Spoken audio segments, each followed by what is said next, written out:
Undercover owner visits his own company, stops cold when he sees what the janitor does alone. Ethan Gray drummed his fingers nervously on the steering wheel of his modest Honda Civic, a far cry from the luxury Tesla he typically drove.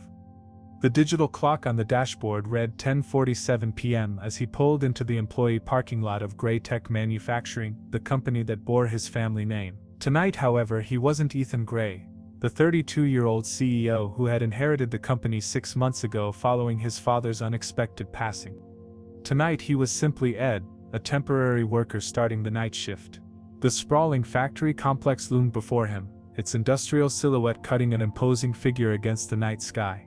Floodlights illuminated the parking lot, but vast sections of the facility remained shrouded in darkness. Ethan had visited the plant dozens of times before, always during daylight hours, always surrounded by an entourage of executives eager to show him only what they wanted him to see. "Time to see what really happens when the suits leave," he muttered, adjusting the baseball cap pulled low over his eyes. The disguise wasn't elaborate: worn jeans, a plain gray t-shirt, work boots, and the cap. But it was enough. Few employees would recognize him anyway. Since taking over from his father, Ethan had been buried in boardrooms and financial reports, rarely venturing onto the actual production floor. The few times he had visited officially, he'd been surrounded by a phalanx of management, creating an impenetrable barrier between him and the regular workers. He checked his reflection in the rearview mirror one last time. With 3 days of stubble and tired eyes from the late hour, he looked nothing like the polished portrait hanging in the company lobby. Satisfied, he grabbed his backpack containing his fabricated temporary employee documentation and headed toward the staff entrance. Ethan's heartbeat quickened as he approached the security guard, a balding man with a weathered face who barely glanced up from his crossword puzzle. "Evening, first night?" the guard asked, eyeing the paperwork Ethan handed over. "Yes, sir, Ed Thompson, starting as a temp on cleanup crew." The guard's eyes flicked over his documentation with practiced indifference. "Thompson? All right. Badge is in the envelope. Clock in at the terminal down the hall. Jorge will meet you there. Supervisor for night cleanup. Follow his instructions and stay out of the restricted areas." Ethan nodded, accepting the envelope containing his temporary ID badge. "Thanks. Any advice for a first-timer?" The guard looked up, meeting his eyes for the first time. "Yeah. Don't touch what you don't understand, and watch out for Frank." "Frank? You'll see." The guard returned to his puzzle without elaboration. Intrigued, Ethan made his way through the facility's labyrinthine corridors. The night shift had a completely different energy than the daytime bustle he was accustomed to. The massive machinery that typically hummed with activity now stood silent, like sleeping giants. The skeleton crew of workers moved with unhurried efficiency, their voices echoing in the cavernous space. Jorge, a stocky man with a perpetual frown, gave Ethan a cursory introduction to the cleaning protocol, paired him with another temp named Miguel, and set them to work mopping the employee break rooms and bathrooms. The work was mindless but physically demanding, and by midnight, Ethan's back ached from the unaccustomed labor. "Who's Frank?" Ethan asked casually, as they refilled their mop buckets. Miguel glanced around before answering. "The old janitor, been here forever, keeps to himself, mostly. Weird guy, knows this place better than anyone." "Is he working tonight?" "Frank's always working. Has his own routine though. Management leaves him alone." Miguel shrugged. "You probably won't see him much. He sticks to the production floor after everyone else is done." As the night progressed, Ethan deliberately slowed his pace, allowing Miguel to move ahead to other areas. By 2 a.m., most of the night crew had finished their assigned tasks and gathered in the break room for their meal period. Ethan used the opportunity to wander toward the main production floor, ostensibly looking for additional cleaning supplies. The vast space contained millions of dollars of specialized equipment, assembly lines, robotic arms, testing stations, and countless other machines whose functions Ethan recognized only from technical reports. In the dim after-hours lighting, the silent machinery cast long shadows across the concrete floor. At first Ethan thought he was alone. Then a movement near the back of the facility caught his eye, the silhouette of a solitary figure moving between machines. Curious, Ethan ducked behind a massive hydraulic press and watched. The man appeared to be in his 70s, with a stoop-up posture and wispy white hair visible beneath a faded company cap. He pushed a cleaning cart, but unlike the other janitors, he moved with purpose, stopping at specific machines and examining them with keen interest. This, Ethan realized, must be Frank. Rather than simply cleaning around the equipment as Ethan expected, Frank pulled a set of tools from his cart and began methodically removing an access panel from one of the automated assembly units. An expensive piece of German engineering that had been giving the day shift headaches for weeks, according to production reports. Ethan's first instinct was to intervene. The machinery was delicate and worth hundreds of thousands of dollars. But something in Frank's confident movements made him hesitate. This wasn't the fumbling of an unauthorized tinkerer. These were the practiced motions of someone who knew exactly what he was doing. Finding a better vantage point behind a stack of shipping crates, Ethan settled in to watch. For nearly an hour Frank worked on the machine with quiet efficiency, occasionally consulting a dog-eared notebook he kept in his pocket. He removed components, inspected them under a small flashlight clenched between his teeth, made adjustments with precision tools, and reassembled everything with expert care. When Frank finally closed the access panel and moved on, Ethan expected him to continue his cleaning rounds. Instead, the elderly janitor wheeled his cart to another troubled machine, a packaging unit that had been consistently underperforming despite multiple service calls from the manufacturer. Again, Frank's approach was methodical. He studied the machine for several minutes before touching it, walking around it slowly, his eyes narrowed in concentration. Then, with surprising agility for his age, he climbed onto a step stool and accessed the upper mechanical housing. From his hiding place, Ethan could see Frank's face in profile, illuminated by the work light he had positioned. There was something fascinating about the old man's expression, a mixture of focus and what almost seemed like affection as he worked on the machinery. This wasn't simply a maintenance task for Frank, it was more like a physician tending to a patient. By 4 a.m., Frank had serviced 3 separate machines, each time documenting his work in his notebook with careful sketches and notations. As the janitor moved to a 4th machine, Ethan shifted position to maintain his view, accidentally knocking over an empty parts bin. The clatter echoed through the quiet factory. Frank froze, then quickly gathered his tools, closed his notebook, and resumed pushing his cleaning cart, now simply wiping down exterior surfaces, as if that had been his task all along. The transformation was remarkable, from confident engineer to humble janitor in seconds. Ethan remained hidden until Frank moved to a different section of the floor. Cautiously approaching the last machine Frank had been working on, he examined it closely. Nothing seemed out of place. The access panel was properly secured, no components left exposed. If he hadn't witnessed it himself, Ethan would never have known the machine had been serviced. As dawn approached, Ethan rejoined the cleaning crew for the end-of-shift meeting. Jorge checked off completed tasks and dismissed the workers with barely a nod. Ethan watched as Frank shuffled past, head down, pushing his cart toward the supply closet, just another invisible worker heading home after a long night. But Ethan knew better now. Something extraordinary was happening in his factory after hours, and he was determined to understand exactly what Frank was doing and why he was doing it in secret. The next night, Ethan arrived earlier, determined to witness more of Frank's clandestine activities. He'd spent his day discreetly reviewing production reports, discovering that several maintenance successes had mysteriously occurred overnight, precisely where Frank had been working. Machines that had plagued supervisors for weeks were suddenly operating at peak efficiency, with no official service calls logged. This time, Ethan positioned himself strategically in the shadowy mezzanine, overlooking the production floor. From this vantage point, he could observe without risk of detection. At precisely 1:30 a.m., just as the cleaning crew drifted to other areas, Frank appeared, wheeling his familiar cart, loaded with cleaning supplies and something else hidden beneath old rags. What happened next left Ethan speechless. Frank approached the factory's newest acquisition, a state-of-the-art, automated assembly system that had been installed just 3 weeks ago at a cost of $1.2 million.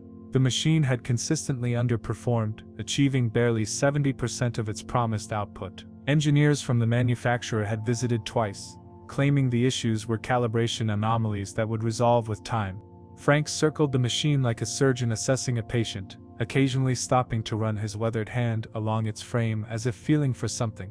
Then, with surprising agility, he removed the concealed bundle from his cart, a worn leather tool roll, and a battered laptop that had to be at least 15 years old. "Let's see what's really wrong with you," Frank muttered to the machine, his voice barely audible as Ethan strained to listen. For the next hour, Ethan watched in astonishment as Frank connected his ancient laptop to the modern machinery through a series of adapter cables he'd apparently fabricated himself. The elderly janitor navigated through diagnostic screens with the confidence of a master programmer, occasionally chuckling or shaking his head at what he found. "Amateurs?"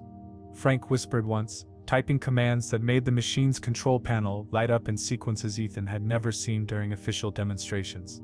After completing his digital assessment, Frank disconnected his laptop and began physically dismantling key components of the assembly system. His movements were deliberate, precise, nothing like the trembling hands one might expect from someone his age. From his tool roll, he produced specialized instruments that Ethan didn't recognize, using them to make minute adjustments to mechanisms that should have required factory authorization to access. Most remarkably, Frank occasionally paused to sketch redesigns on scraps of paper. These weren't simple doodles, but detailed technical drawings that reflected profound mechanical understanding. Ethan, who had earned an engineering degree himself before focusing on business administration, recognized the brilliance of the modifications Frank was proposing.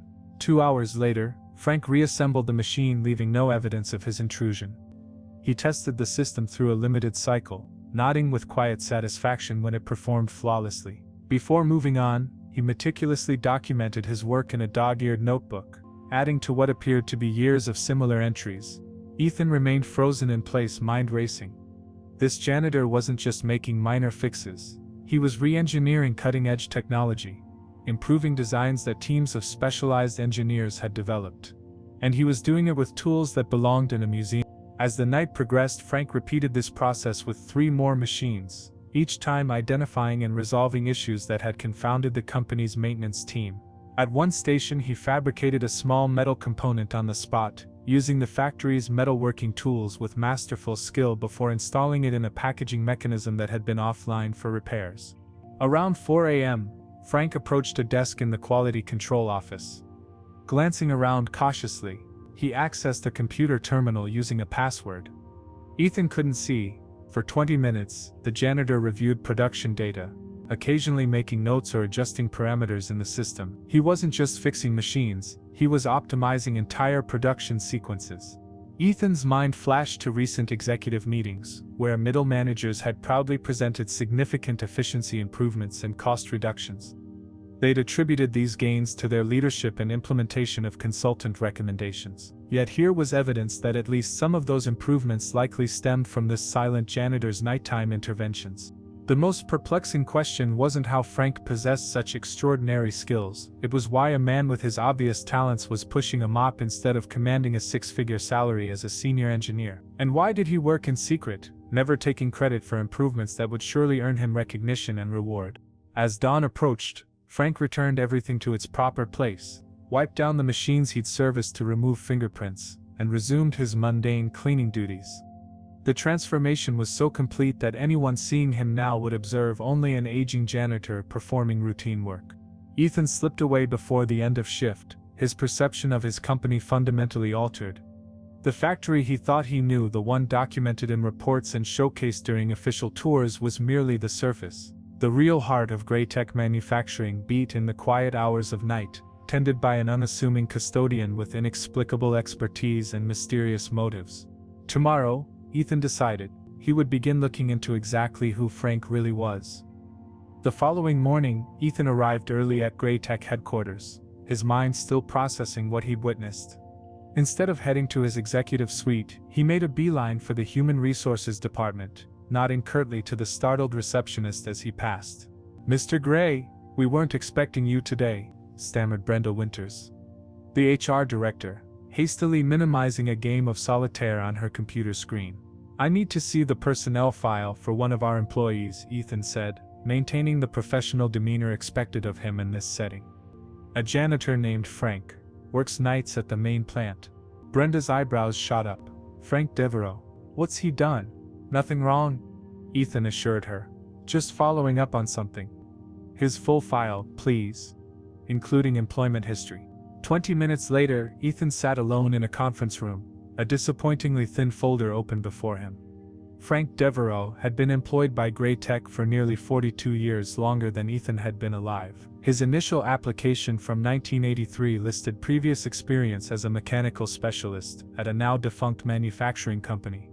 No college degree, just a high school diploma and trade school certification. What struck Ethan as odd was Frank's employment trajectory. For the first 5 years, Frank had worked as a technician in the R&D department, with steadily increasing performance reviews.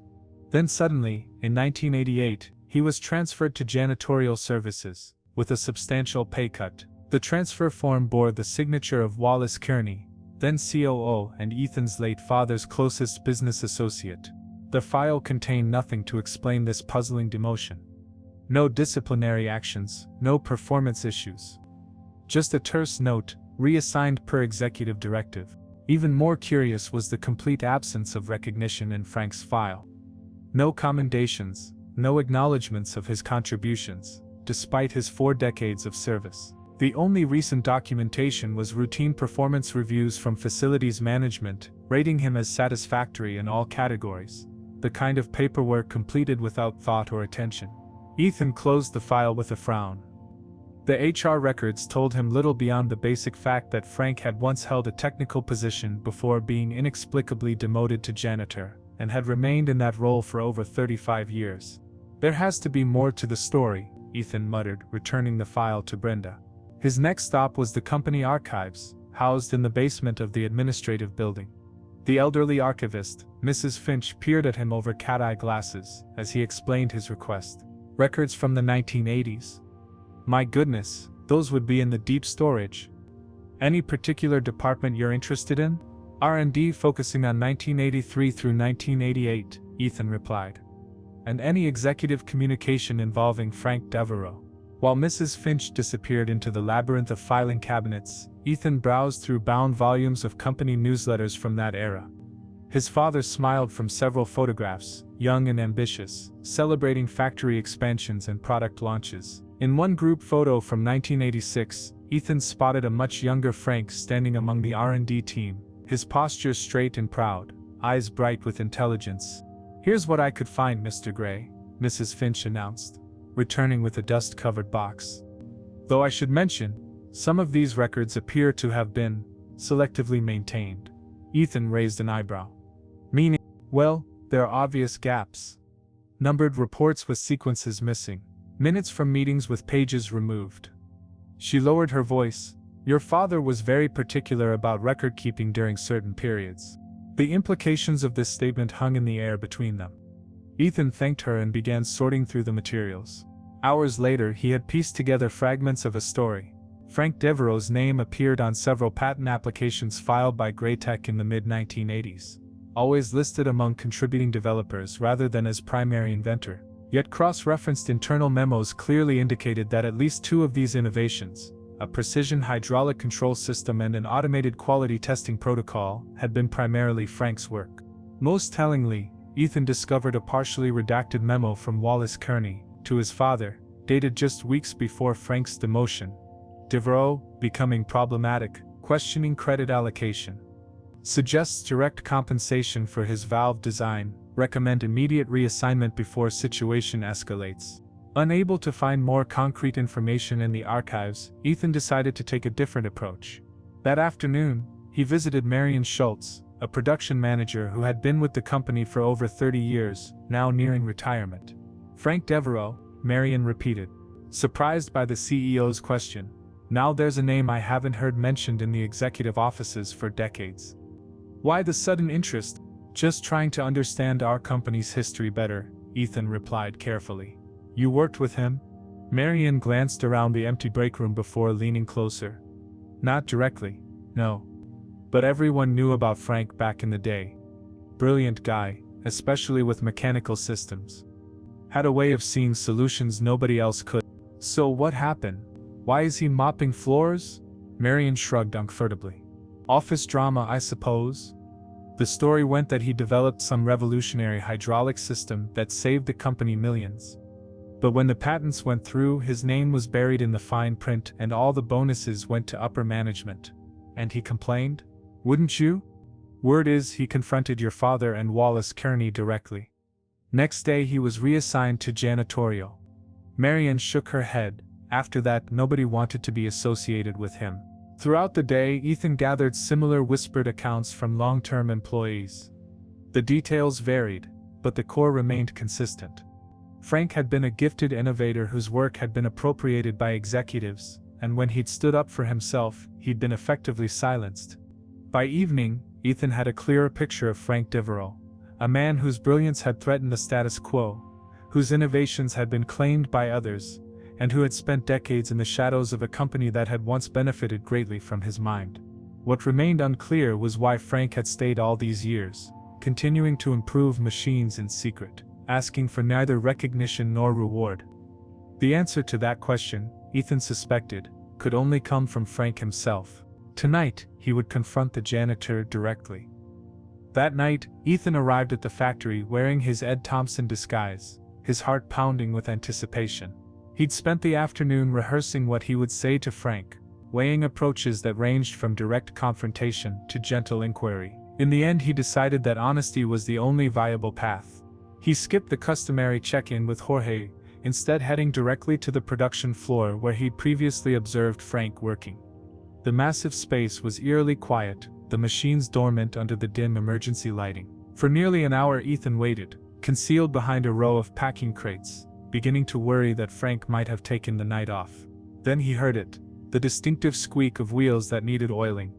Frank's cleaning cart emerged from a side corridor, pushed by the stooped figure now so familiar to Ethan. Tonight Frank moved with a slight limp, his movements betraying the fatigue of age that his skillful hands had previously concealed. Ethan watched as Frank followed his usual routine, first ensuring that the area was deserted before retrieving his hidden tools. Tonight the janitor focused on a robotic arm in the electronics assembly section. Equipment that had been flagged for replacement due to persistent calibration issues, according to the production reports Ethan had reviewed. With practiced efficiency, Frank opened an access panel on the base of the robotic arm and connected diagnostic equipment from his cart. He hummed tunelessly as he worked, occasionally muttering technical observations to himself. Ethan was struck by the contentment on the old man's face. In these solitary moments, Frank seemed transformed, his features animated by purpose and pride. After 30 minutes of meticulous adjustments, Frank stepped back to admire his work. "There you go, old girl," he said softly to the machine. "They don't understand you like I do, just needed your servos realigned, didn't you?" Ethan chose this moment to step out from his hiding place.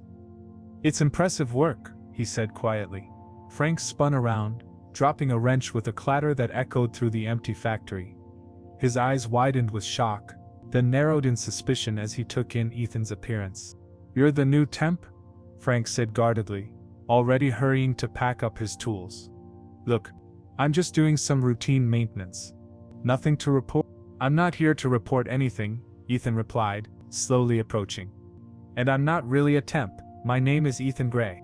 Frank froze, his weathered face paling beneath the fluorescent lights. "The owner," he whispered, recognition dawning. "Arthur's." Ethan nodded. "I've been watching you for the past few nights. I know what you've been doing with the machines. Just keeping things running," Frank said defensively, his posture stiffening as he straightened to his full height. "Nothing in my job description says I can't fix what's broken." That robotic arm was scheduled for replacement at a cost of $80,000. Ethan countered. "The hydraulic press you worked on 2 nights ago had stumped our maintenance team for weeks. The German assembly unit is now operating at 1118% of its rated capacity." Frank remained silent, his eyes darting toward the exit. "I'm not here to stop you," Ethan added quickly. "I'm trying to understand. You have extraordinary skills, Mr. Devereaux. Skills that could have earned you a senior position, recognition, substantial compensation. Yet you're working as a janitor, making repairs in secret." The older man's shoulders sagged slightly. "You've been doing your homework.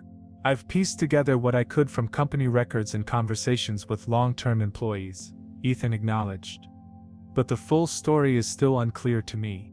Frank studied Ethan's face for a long moment, as if searching for something in his features. Whatever he saw there must have satisfied him, because he gestured toward a pair of nearby stools. "It's a long story," Frank sighed, "and not a pleasant one. For several minutes, Frank remained silent, gathering his thoughts. When he finally spoke, his voice carried the weight of decades of suppressed emotion. "I started here when your grandfather still ran the place," he began. "He recognized something in me, an intuitive understanding of machinery. I never had the money for college, but I could look at a piece of equipment and see how to improve it. Your grandfather gave me a chance in R&D." Frank's eyes grew distant with memory. "Those were good years. I developed several innovations that helped the company grow.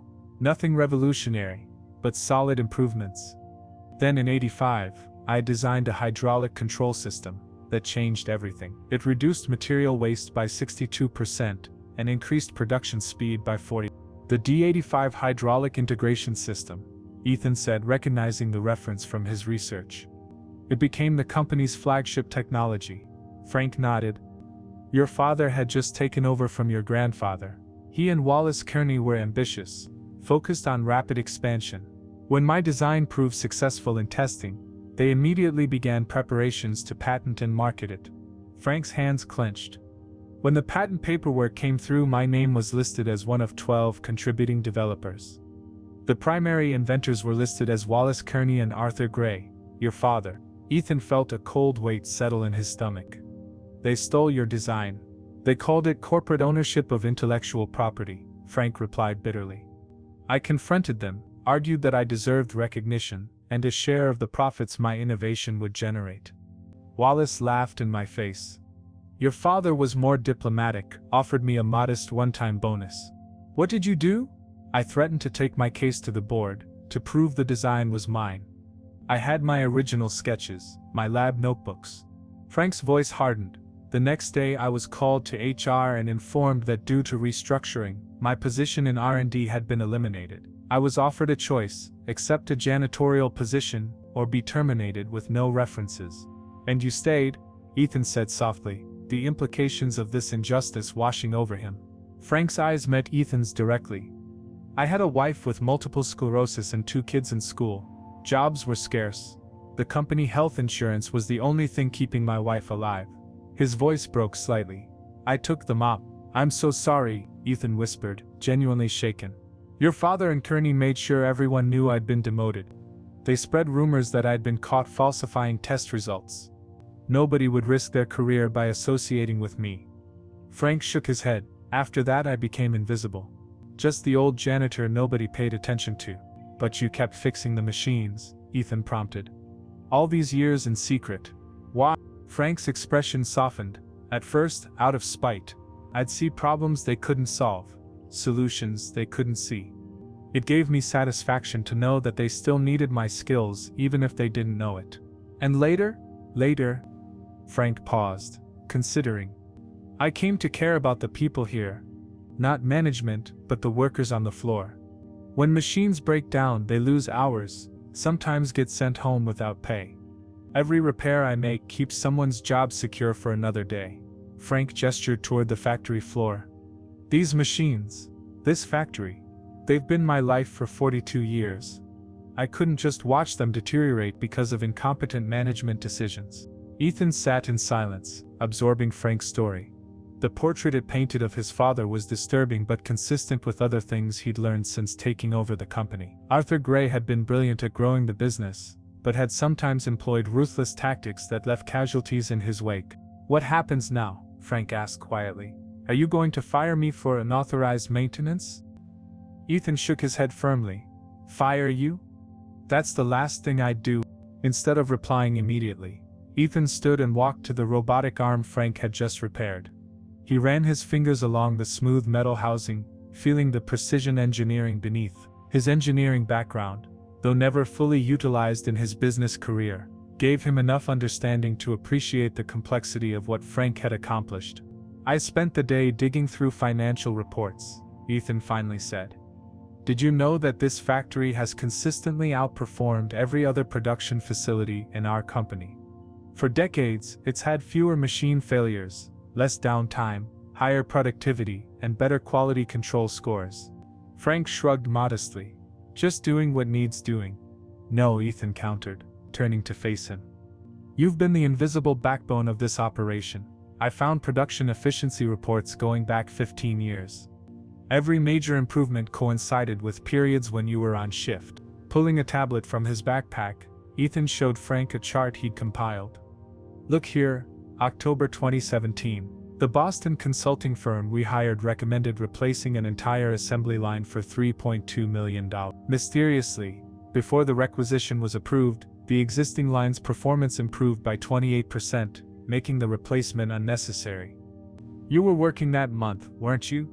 Frank's weathered face remained impassive, but his eyes gave him away. And here, July 2019, a critical failure in the cooling system threatened to shut down production for weeks. Somehow, an innovative workaround was discovered by the maintenance team, saving the company approximately $40,000 in lost production. The maintenance supervisor received a bonus for that solution. Rodriguez is a good man, Frank said softly. He has 4 children. You suggested the fix and let him take credit, Ethan surmised. Frank looked away. He would have figured it out, eventually. Ethan scrolled through more examples. Dozens of instances where Frank's unacknowledged contributions had saved the company millions in costs, prevented recalls, improved product quality, and maintained Graytech's reputation for reliability. I had our accounting department run an analysis, Ethan continued. Conservative estimates suggest your behind-the-scenes work has saved this company at least $15 million over the past decade alone. That doesn't include the value of the D85 system or any of your earlier innovations. Frank stared at the floor, uncomfortable with the recognition. I didn't do it for the money. That much is obvious, Ethan replied with a hint of irony. But it doesn't change the fact that this company, my family's company, has profited enormously from your genius while keeping you scrubbing toilets. The weight of this injustice hung in the air between them. Ethan felt a complicated mix of emotions. Shame for his father's actions, admiration for Frank's resilience, and anger at the wasted potential of this brilliant man. I also found these, Ethan said more quietly, producing several yellowed newspaper clippings from his pocket. Employee training programs implemented in 2006. Everyone thought they came from HR, but they were actually based on your methodologies, weren't they? Frank's eyes widened slightly in recognition. Those training protocols reduced workplace injuries by 64% and improved new employee productivity by 40%. Ethan continued. The regional manager who developed them received a significant promotion. The workers were getting hurt, Frank said simply. The official procedures weren't clear enough. And this, Ethan produced a faded photograph. The 2010 holiday party. You're in the background, but if you look closely, you can see you're watching Jennifer Acosta receive an award for streamlining the quality control process. A process you actually designed. Frank's face softened at the memory. Jenny was a single mother. She needed that promotion more than I needed recognition. Ethan sat back down, studying the elderly man before him. All these years you've been slipping your ideas into the system, letting others take credit, watching from the shadows as the company prospered from your innovations. Someone had to keep things running properly, Frank replied. But why stay, after your wife passed? Ethan stopped, noting Frank's surprise. Yes, I saw that in your personnel file. After she passed, you could have gone elsewhere, started fresh, been recognized for your talents. Frank was quiet for so long that Ethan thought he might not answer. When he finally spoke, his voice was reflective. I thought about leaving. Many times. But this place? He gestured around the factory floor. It became my legacy, in a way. Each machine contains a piece of me, modifications, improvements, optimizations that nobody else knows about, and the people here depend on these jobs. If the factory failed, what would happen to them? Ethan nodded, beginning to understand the complex mixture of pride, resentment, and responsibility that had kept Frank tethered to Graytech for decades. Besides, Frank added with unexpected humor, where else could an old man without credentials get unfettered access to millions of dollars worth of cutting-edge machinery to tinker with every night? Despite himself, Ethan laughed. When you put it that way, the first hints of dawn were visible through the high windows of the factory. Frank glanced at his watch and began gathering his tools. Morning shift starts in an hour, he said. I need to finish my rounds. Ethan stood, a decision crystallizing in his mind. The injustice done to Frank couldn't be fully rectified. Too many years had passed, too much potential had been squandered, but perhaps something could still be salvaged. "Frank," he said firmly, "I want you to come to my office tomorrow afternoon. Not as a janitor but as a consultant. It's time this company acknowledged what it owes you." Frank's expression turned wary. "I'm not interested in charity, Mr. Gray." "This isn't charity," Ethan insisted. "It's business. This company needs your expertise. Officially, this time, I'm not asking you to forgive what was done to you. I'm offering you a chance to finally receive the recognition you've earned. And if I refuse, then I respect your decision," Ethan replied. "But I hope you'll consider it. Not just for yourself, but for all the workers who could benefit from your knowledge being properly implemented rather than applied as secret patches in the night." Frank studied Ethan's face, perhaps searching for signs of his father's duplicity. Whatever he saw must have reassured him, because he gave a slight nod. "I'll think about it," he conceded. "That's all I can promise." As Ethan watched Frank shuffle away, pushing his cleaning cart before him, he felt the weight of decades of institutional injustice. His father and the previous leadership had valued profit and personal glory over integrity and fair recognition. Ethan made a silent promise to himself, and to Frank, that such injustice would not continue under his leadership. Whatever happened next, the old janitor's brilliance would remain hidden no longer. 1 week later, the main conference room at Gray Tech headquarters buzzed with anticipation. Ethan had called a company-wide meeting, sending ripples of speculation throughout the organization. Executive assistants whispered about possible layoffs or restructuring, while department heads nervously reviewed their recent performance metrics. At precisely 10 a.m., Ethan entered, followed by Frank Devereaux, still in his janitor's uniform. The room fell silent as employees exchanged confused glances, many seeing Frank for the first time despite his decades of service. "Thank you all for coming," Ethan began, surveying the puzzled faces before him. "Today marks an important turning point for Gray Tech manufacturing. It's about acknowledging our past, correcting long-standing injustices, and recommitting to the values that should define this company." Ethan gestured toward Frank, who stood uncomfortably at the edge of the platform, eyes downcast. "Most of you don't know this man, though he's worked here for 42 years. His name is Frank Devereaux. Until today, his job title has been Custodial Services Technician. But his true contribution to this company has been something altogether different." With a nod to his assistant, Ethan initiated a presentation on the large screen behind him. Complex technical drawings appeared, Frank's original designs for the D85 hydraulic system that had transformed the company's fortunes decades earlier. In 1985, this innovation revolutionized our manufacturing capabilities and became the cornerstone of Gray Tech's growth. The patent credits Wallace Kearney and my father as inventors. Ethan paused, his voice growing firmer. That attribution was a lie. A shocked murmur swept through the audience. Frank Devereaux created this system. His brilliance was appropriated, his career derailed, and his rightful recognition stolen. Instead of honors, he received humiliation. Instead of reward, he was demoted to janitor. Frank shifted uncomfortably as all eyes turned to him. Ethan continued, advancing through slides that documented dozens of instances where Frank's unacknowledged innovations had saved the company millions. For nearly 4 decades, Frank continued to improve our machinery, streamline our processes, and solve problems that stumped our highest-paid engineers, all while working nights as a janitor, all without recognition or compensation. The room had grown utterly still, executives and workers alike absorbing the magnitude of what they were hearing. When I discovered this situation, my first instinct was shame that my family's company could perpetuate such an injustice. My second instinct was to offer Frank financial compensation and a quiet retirement. Ethan smiled slightly. Frank rejected that offer outright. He told me, and I quote, "I don't want your guilt money. I want the machines to keep running properly." This drew a few appreciative chuckles from the audience, breaking the tension somewhat. So today, I'm announcing 3 changes. First, effective immediately, Frank Devereaux is appointed to the newly created position of Chief Innovation Advisor, reporting directly to me, with full authority to implement technical improvements across all our facilities. Frank's head snapped up in surprise. This went beyond what Ethan had previously discussed with him. Before he could protest, Ethan continued.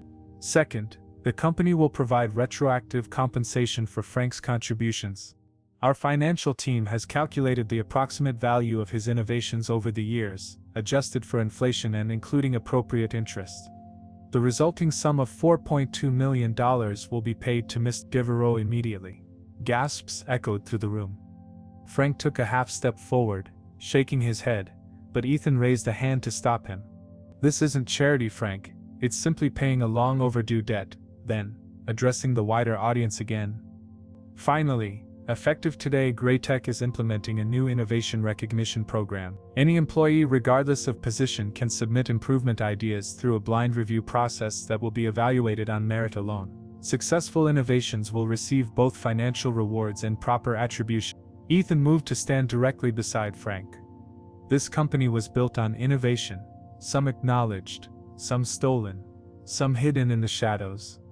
Moving forward, we will honor every contribution, regardless of the contributor's title or status. He turned to face Frank directly. Mr. Devereaux, on behalf of Graytech Manufacturing, I officially apologize for the injustice you've endured. Your brilliance helped build this company, and your loyalty, despite how poorly that loyalty was rewarded, speaks to your exceptional character. Frank stood straighter, emotion visible on his weathered face. Ethan extended his hand, holding a small object, a polished brass key. This is the key to your new office. It's yours whenever you're ready. Frank stared at the key for a long moment, before slowly accepting it. When he finally spoke, his voice was rough with suppressed emotion. I never expected this day would come, he said quietly. After so many years, you stop hoping for recognition. You find other reasons to keep going. He looked out at the assembled employees, many of whom were seeing him, truly seeing him, for the first time. I stayed because of the machines, yes, but also because of the people who depend on those machines for their livelihoods. Every repair I made in secret meant someone's job was secure for another day. Frank closed his fingers around the key. I'm not sure I'm suited for an office, but if this position means I can keep improving things, keep making them work better without having to hide anymore, then I accept. Spontaneous applause erupted, building until it filled the room. Frank appeared overwhelmed by the response, unaccustomed to being the center of attention after decades in the shadows. In the days that followed, Frank's story spread throughout the company. Workers approached him with questions, ideas, and problems they'd encountered, but been afraid to mention to management. Young engineers sought his mentorship, amazed by his intuitive understanding of complex systems. For his part, Frank initially struggled with the transition. He insisted on keeping his overnight hours, uncomfortable with the bustle and drama of daytime operations. But gradually, he emerged from his shell, sharing his knowledge more freely, his confidence growing as his ideas were received with the respect they deserved. 6 months later, Ethan found Frank in the factory late one evening, surrounded by a small group of engineers and technicians. They were gathered around a dismantled section of machinery, listening intently as Frank explained a design modification he'd developed. The official specifications say this can't exceed 82% efficiency, Frank was saying. But if you recalibrate the pressure sensors and modify the control algorithm like this. His weathered hands moved over the components with practiced precision. Ethan stood back, watching as the older man's eyes lit up with the joy of open innovation. No longer hidden, no longer stolen, but freely given and properly valued. The company culture was changing too. Ideas now flowed from unexpected sources: assembly line workers, maintenance staff, even cafeteria employees offering insights on improving workflow efficiency. As Frank noticed Ethan observing from the doorway, he nodded in acknowledgement. No words were necessary between them. Both men understood the transformation taking place, not just for Frank personally, but for the entire organization. By honoring one man's unrecognized genius, they had unlocked the potential of hundreds more. The janitor who had worked in shadows had stepped into the light, bringing with him a legacy of innovation that would shape Graytech Manufacturing for generations to come.